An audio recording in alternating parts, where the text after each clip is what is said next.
شخص کا نام ہے سنیل منچ اور یہ پاک ویلز کا اونر ہے۔ ریسنٹلی ابھی اس شخص نے بڑی بکواس کی ہے اوورسیز کے بارے میں۔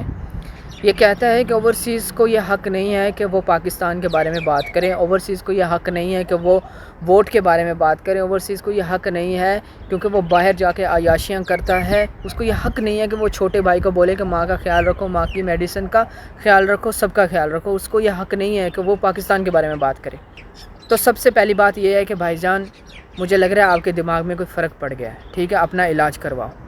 پہلی بات تو یہ ہے کہ آدھا پاکستان ہمارے ریمیٹنس سے چلتا ہے، ٹھیک ہے، ہم لوگ پیسے بھیجتے ہیں تو پاکستان چلتا ہے، ٹھیک ہے، تو ہمیں حق کیوں نہیں ہے پاکستان کے بارے میں بات کرنے کا؟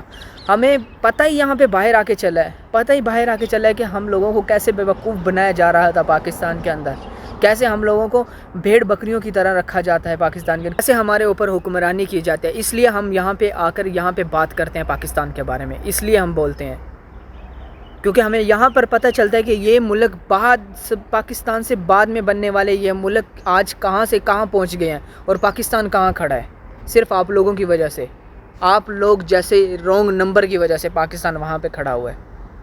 ہمیں کیا ضرورت ہے اپنا گھر بار چھوڑ کے یہاں پردیس میں آنے کی؟ اور آپ کو کیسے پتہ کہ لوگ یہاں پہ آ کے عیاشیاں کرتے ہیں؟ عیاشیاں کرنے کا ٹائم ہی نہیں ہوتا ہم اوورسیز کے پاس، کہاں ٹائم ہوتا ہے؟ آپ کو کیا پتہ ہم لوگوں کی کیسے لائف گزرتی ہے؟ یہاں پہ 16 گھنٹے ہم لوگ کام کرتے ہیں اور وہاں کام پہ ٹکے کے فور مینوں کی باتیں سننی پڑتی ہیں ہم لوگوں کو۔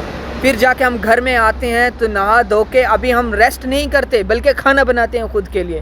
اس لیے ہمیں ہمارے ماں باپ کی یاد آتی ہے، بہن بھائیوں کی یاد آتی ہے کہ ہمیں سب کچھ وہاں پہ ریڈی ملتا تھا۔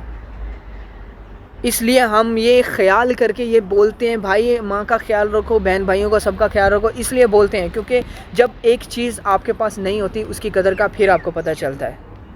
کیوں نہ ہم بات کریں پاکستان کے بارے میں؟ تم ہوتے کون ہو ہم اوورسیز کو یہ ایسے تانے دینے والے؟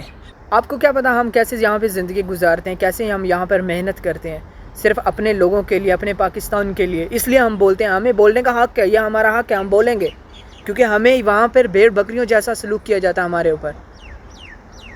اس لیے بھائی جان آپ اپنے دماغ کا علاج کراؤ، ٹھیک ہے؟ اگر پاکستان میں اتنی زیادہ فیسلٹیز ہوتی، اتنا کام ہوتا، اتنا بزنس ہوتا تو ہمیں کیا ضرورت تھی یہاں پہ پردیس آنے کی؟ کیا ضرورت تھی ہمیں یہاں پہ دھکے کھانے کی؟ یہ تم جیسے رونگ نمبروں کی وجہ سے ہم لوگ ذلیل ہو رہے ہیں، ہم بچارے۔